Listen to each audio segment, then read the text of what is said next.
everyone, welcome back to Punchline, episode 9. This one's titled Brazilian High Kick, and I have Skyline with me. Hello, everyone. Yep, and this is going to be our top 3 moments of this episode. And I'm jump right into mine with, it's just a random thing, it's not really a big important thing.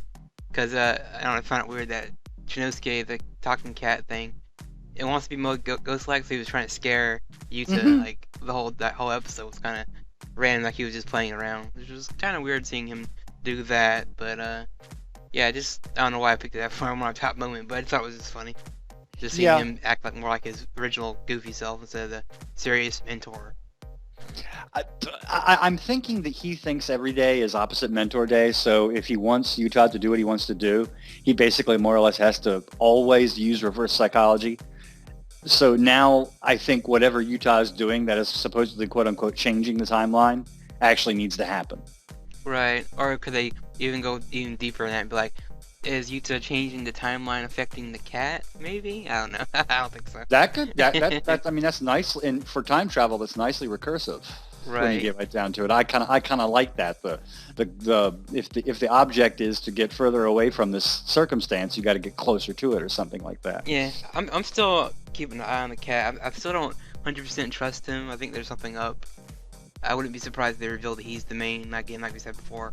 He may be somewhere tied to the main villain somehow. Or it's just something like that, it's like, I was wondering, like, why is he this messenger, and why is he this time protector thing? Like, what's his deal in all this? But yeah, it's kind of weird, but that was my top 3. What was your number 3? Mine is, we have to go out and look for food. And that's part of, like, what makes us human and stuff like that. The food doesn't come to us unless we, order out for delivery. And, Meika has to go out and look for replacement parts. And I just think that's totally cute. It makes her, instead of like some sort of industrial stamped out robot that has a duplicate and is like, completely like an android or something like that. It makes her more bespoke. It makes her more natural, more alive. Right. She doesn't have like a scientist that can rebuild her if she gets, damaged. She doesn't have like a backup partner that can. I think I like you on that. I like that. That makes her somewhat more like human-like. That she has to like repair herself and all this. Like you said, I kind of like us. If we get hurt, we put a bandage on it or something, or go to the hospital. It's like we have to go somewhere and get something done. I mean, it's part of there's in tabletop role-playing games, like you can play a robot in games, and that means you're maybe a bit more invulnerable to damage. Or maybe you're more susceptible to electricity because you're a robot and different things like that. But in a lot of role-playing games, they have like rules for your character to heal, like they can drink a magic potion, right? Or they can like subscribe, like, oh, if we just sit around and wait for a couple of days, our wounds will heal up, because role-playing games are about action and stuff like that. But a robot has to have someone that has a skill that can repair a robot, right? Mechanic or something. And it's not very good for them to do it, because if you're like wounded in a game, that means like all your rolls are going to be at negatives and stuff like that. Yeah. So you can't really repair yourself very well. So I kind of like that. It also makes her kind of fit into the fact that she can actually do that herself, I guess. But as it was like last episode with Utah, she had to have a little bit of help. I was going to say, didn't C-3PO in one of the Star Wars movies repair himself too? Like he's trying to fix himself. So I was thinking that too. I think it was R2-D2 that was mostly doing that. But he was mostly a big bitch about it. Right, but I think it's cool that, like you said, that she has to kind of repair herself. Usually we see the reverse, well, someone has to repair her and all that. And yeah, it's kind of nice to see something different. I mean, we can probably poke holes at plastic memories, because there's robots in that too. And I'm not sure if they're self-repair or not. If they have to go through like I think they have to go to the lab to get fixed, because they have a whole technician group for that fixes it. So. If by your first episode you have a character of all 3 stories, and the most that can happen to them is they get a little dirty from the garbage pile they fall into, let's not debate what kind of robots they are. They're indestructible. Yeah, I mean, for me, I always like robot characters. Like Nano from Ninja Joe is still probably my favorite.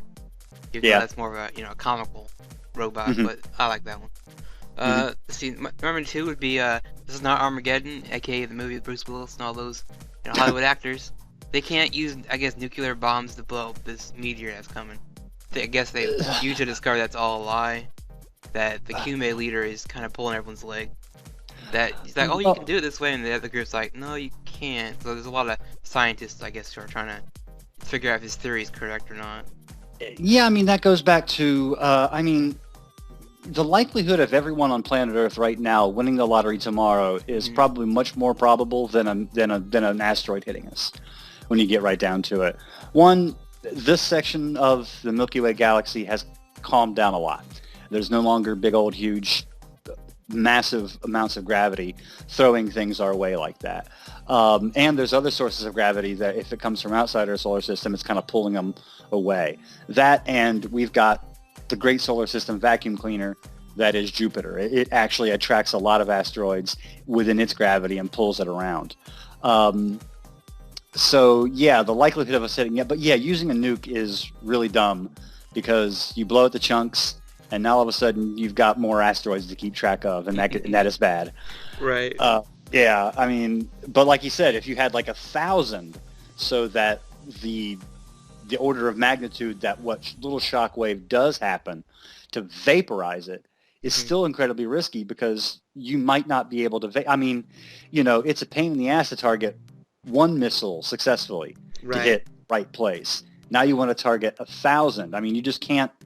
I mean, I know I'm applying real world logic to cartoon logic or something like that, but Hmm. that's one point they do bring up. You just can't fire and hope it does the job, because even then it's going to create dust, which, you know, that travels really fast, and we have satellites in orbit and astronauts and a space station, and they don't get along with dust very well.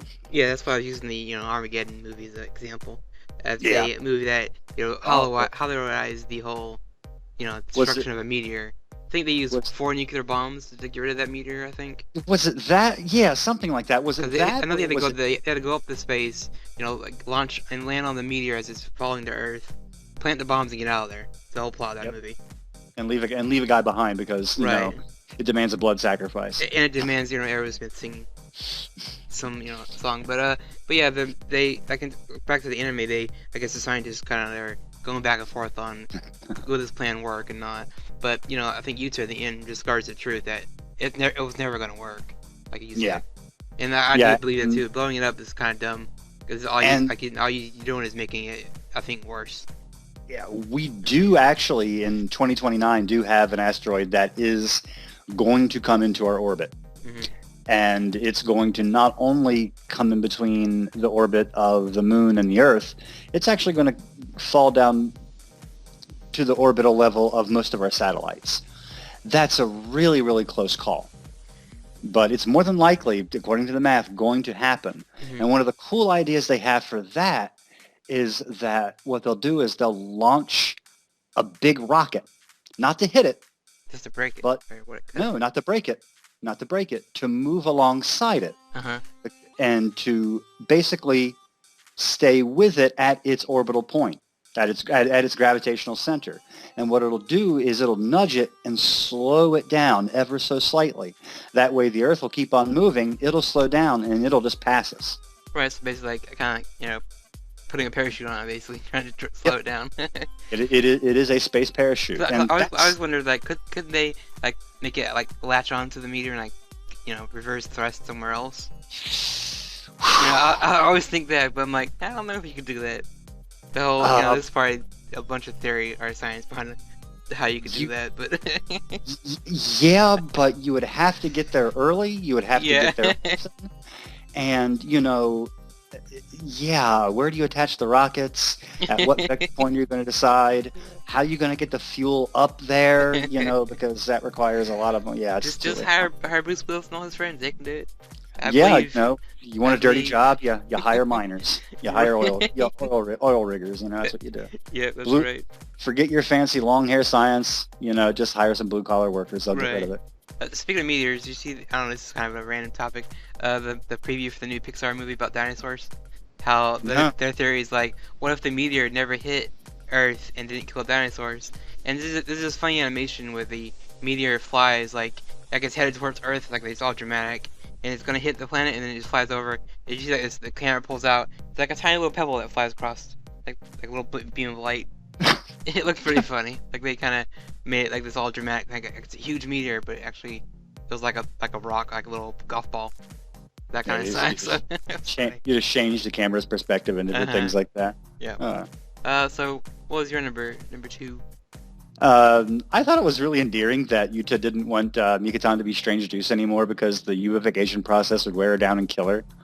But you can't save the world without a sacrifice, and apparently Mikatan has been the one to thinking that she's going to be the one to do that because she's not just a superhero; she thinks she's a magical girl, and that's what these girls have to do. Well, that and besides, who wants Mikatan to die anyway? She's cute. I mean, she's Yeah. probably the most fun character besides the robot girl, obviously. That Hmm. and again, like you said, it's nice that he doesn't want her to do that, and he's kind of looking out for her, and that was nice. I mean, I liked it when he told her the truth for who he really was. That was a Yep. nice little moment between those That was two. my next point. Yeah. Yeah. That he realized the whole switcheroo process, which I'm glad they understand it because I still don't. Yeah, it's still like still weird, but I guess the way that I guess I took it as Yuta is actually in her original body, and the girl that's currently in his body was supposed to have Mikatan's body. So I think that there's just the two females switched bodies, I guess. I think that's Mhm. what they're trying to say. While his body is stuck with the girl that he originally had. So yeah, it's a little confusing, but it's because we haven't really talked much about those other girls that the other girl they met when they were kids. They haven't really talked about her, so it's like kind of hard to establish the connection between the three of them. So I'll jump into my number one would be Yuta kind of says, screw history and changes it. Because the cat keeps telling him don't do it, but he's just gonna do it anyway. And I guess he's fighting Glissé and he finds out, he's also possessed by a ghost thing, and he can ubify. And also while they're fighting, he finds out that's actually Gyurako inside his body, so that's his original body. So he is the white-haired guy in the beginning of the series. So I guess that's Yuta's original body, and he can ubify as well. And they kind of both beat the crap out of each other. And yeah, so there's that whole bit there. He knocks Yuta out at the end. So it's kind of weird that he's also the Kyume leader. So it's just this weird thing that I don't know why she's going about this revenge plot.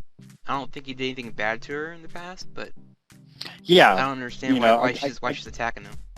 I guess that's something to be revealed later when you get right down to it.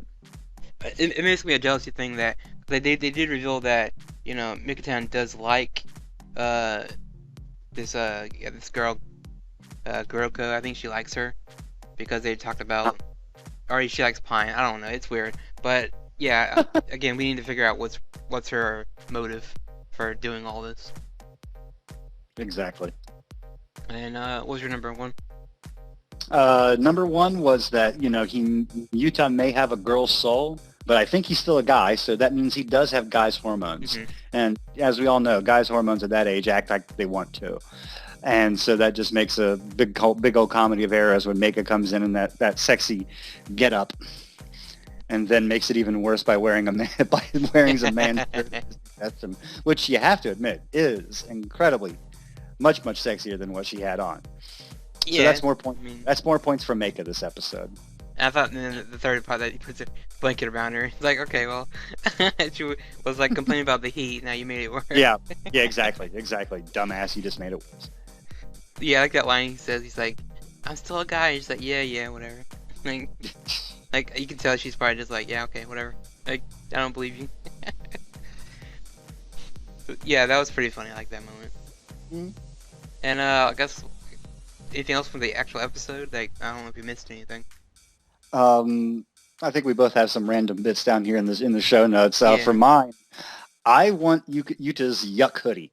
Did you remember seeing that? I think so. Yeah, the hoodie with a little monster character that had this word blue and it was going yuck! Mm-hmm. Exclamation point. I just really like that hoodie. Yeah, it's pretty good. I don't know. I just like it. And mine would be the Christmas present from the robot girl, which would, I guess, seeing a pantry shot of Megaton, she sent it to Yuta. It was kind of funny. Kids sexting to each other incessantly, even in anime. Yeah, she's not realizing that you could blow up the world by doing that, but it's fine. Don't worry about it. It came in handy later. I mean, you need the power to power up later. Yep. It came in handy, but so I almost wonder did she know the future? But I don't think so. Like Y'all- you're gonna need this. We all know about Chekhov's gun and foreshadowing. Like, That was instead of giving Chekhov's him Exactly. Instead of giving him a weapon or something, she's like, oh wait, here's this, sexy image so you can get your rocks Maybe she off and does. power up. Maybe she does know and still likes to play with that at the same time. Yeah, I wouldn't be surprised. I mean, she's a advanced robot, I would say, in maybe this time and era. So that's kind of random. But yeah. So that episode was okay. I mean, I still feel like they're still spinning their gears or spinning their wheels. They're not really moving very far. Yeah, I think it's gonna be like episode. I feel episode maybe 11 or even maybe the final, probably the newest episode it's a content. it's a 90-minute show, so the 11th episode will be the Yeah. final. Yeah, maybe the 11th episode will actually have the real plot of what's going on. Hmm. Which I don't really like when they do things like that, but with this show, how it's doing currently, I don't think it's gonna do, you know, a lot in the next couple episodes. But who knows? Maybe it can pull itself together again. And I think that's been the episode. So see you guys next week. Later on, folks. Thank you.